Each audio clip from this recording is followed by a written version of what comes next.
आप कौन से कोई 4 ग्राउंड बता दें जिसके ऊपर जाके आप खेलेंगे? आपने पहले भी एक्सप्लेन किया लेकिन लोगों के क्वेश्चन में वो मिक्स हो गया, उसके बाद फिर एंड कर। Okay, surely sir. देखिए, पिटीशन जो है मैं पूरा पढ़ूंगा नहीं, लेकिन मैं आपको शॉर्ट शॉर्ट में बताऊंगा।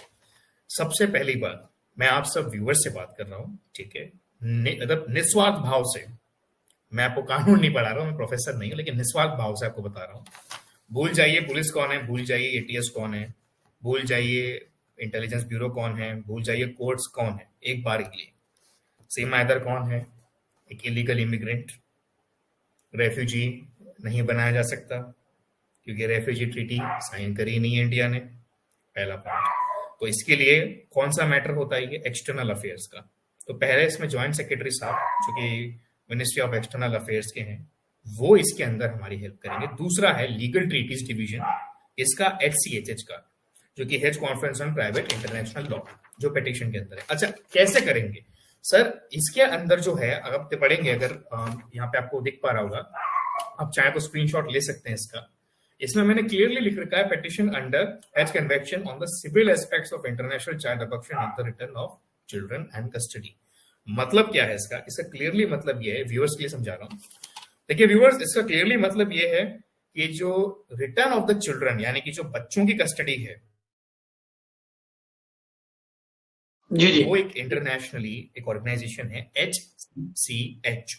वो स्पेसिफिकली जो इलीगली इमिग्रेंट होते हैं, जो उस पर्टिकुलर HCHH के ट्रीटी के जिन्होंने साइन किया होता है, वो उसमें डीलिंग्स करती है। और भारत ने ये ट्रीटी साइन कर रखी है। तो मिनिस्ट्री ऑफ एक्सटर्नल अफेयर्स और लीगल ट्रीटीज डिवीजन HCHH का इसके अंदर प्रोसीडिंग स्टार्ट करेगा, जिसमें गुलाम हैदर साहब की पिटीशन पहले सुनी जाएगी। वो ये जरूरी नहीं है वकील दे, वो खुद भी पिटीशन डाल सकते हैं किसी अपने मिलने वाले के थ्रू, जो कि उनके भाई बंद हो चुके इन चीजों को समझते हो। जरूरी नहीं है इसके लिए वकील हो। हाँ, वकील होगा वो प्रॉपरली चलेगा, और वकील को देख के एक बार मिनिस्ट्री भी कहेगी कि साहब वकील आया तो उनकी सुननी चाहिए, राइट? ये तो मिनिस्ट्री नॉर्मली क्या करती है, मिनिस्ट्री उठाती है और you know what I mean, right? तो इस पर्टिकुलर पॉइंट के चलते हुए इसमें कोई ट्रायल नहीं चलेगा, ये एक नेगोशिएशन होगा पूरा। सेटलमेंट मत समझिएगा, नेगोशिएशन। इस नेगोशिएशन के चलते हुए गुलाम हैदर साहब को उसकी दी जाएगी, बिकॉज हमारे पास बहुत ठोस पॉइंट है। हमारे पास ऐसे पॉइंट्स हैं कि बिल्कुल बच्चे यहाँ पे सेफ नहीं है।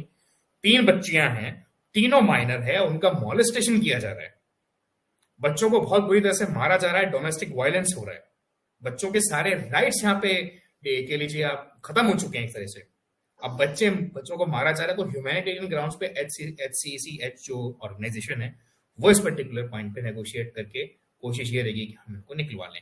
अच्छा, इसके लिए मैंने कोर्ट में जाना क्यों जरूरी नहीं समझा, क्योंकि मैंने तो कहा था कि भाई हम NRC और CGI साहब के सामने चीज रख सकते हैं, वो हमारा लास्ट स्टेप है। तो आप एक चीज समझिए, सबसे पहले जो सबऑर्डिनेट लोअर कोर्ट्स होते हैं माननीय, तो जो लोअर कोर्ट के बाद, इसके बाद आता है आपका जुडिशियल मजिस्ट्रेट्स के कोर्ट, सेशंस के कोर्ट, फिर आते हैं हाई कोर्ट, फिर आते हैं सुप्रीम कोर्ट। और सुप्रीम कोर्ट के अंदर भी कई सारे कोर्ट्स होते हैं, जिसके अंदर कुछ आते हैं आपके ट्रिब्यूनल्स। उस ट्रिब्यूनल्स के बाद जाके कई ऐसे न्यायमूर्ति हैं जो आर्बिट्रेशन के केसेस सुनते हैं, कई ऐसे न्यायमूर्ति हैं जो सेटलमेंट को बढ़ावा देते हैं। आप समझ रहे हैं मेरी बात को? व्यूअर से कह रहा हूं मैं। तो वो जो न्यायमूर्ति, उनके बाद सबसे जो मुख्य न्यायाधीश हैं CGI महोदय, चीफ जस्टिस ऑफ इंडिया, तो उन CGI महोदय के सामने जाके फाइल लगती है। बहुत लंबा है, हम सीधा उनके पास नहीं जा सकते। तो पहले हम सोच रहे हैं कि बिना कोर्ट जाए काम करें, ताकि सामने वाले पार्टी के पास कोई ऑप्शन ही ना रहे। वो कोर्ट में भी जाएंगे तो उनकी रिजेक्ट होने की संभावना यही है। और अगर ये चीज नहीं हो पाती और हमें कोर्ट में फाइट करनी होती है, तो जरूर से कोर्ट की तो रिकॉर्डिंग्स आपको मिलेगी।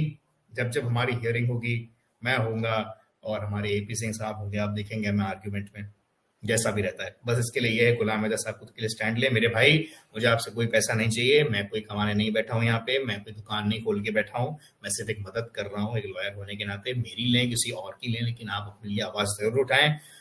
अल्लाह आपकी बिल्कुल सुनेगा, लेकिन अल्लाह आपकी तभी सुनेगा जब आप पहले अपने लिए स्टैंड लेंगे। बिल्कुल, ये मेरा मैसेज है। बहुत शुक्रिया सर। मदद करता है जो पहले अपनी खुद की मदद करते हैं, क्लियर सी बात है। बिल्कुल सही बात सर, बहुत शुक्रिया आपका, आपने अपना प्रीशियस टाइम दिया।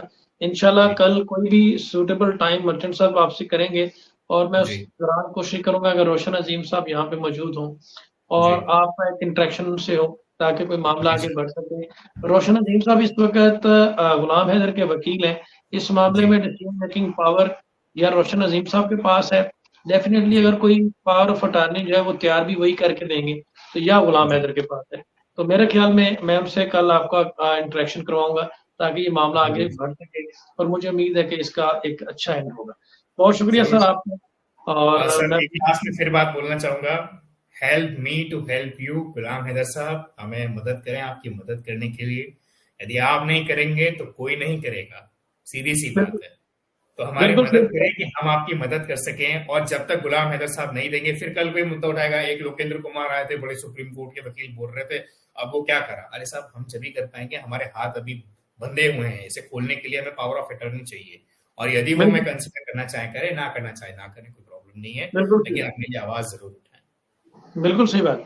और बात मैं भी यही कहूंगा कि देखें, हमारे तो वो भाई हैं, वो हमारे लिए जो भी जज्बात रखें, मैं आज भी उनके लिए नेक ख्वाहिशात रखता हूँ।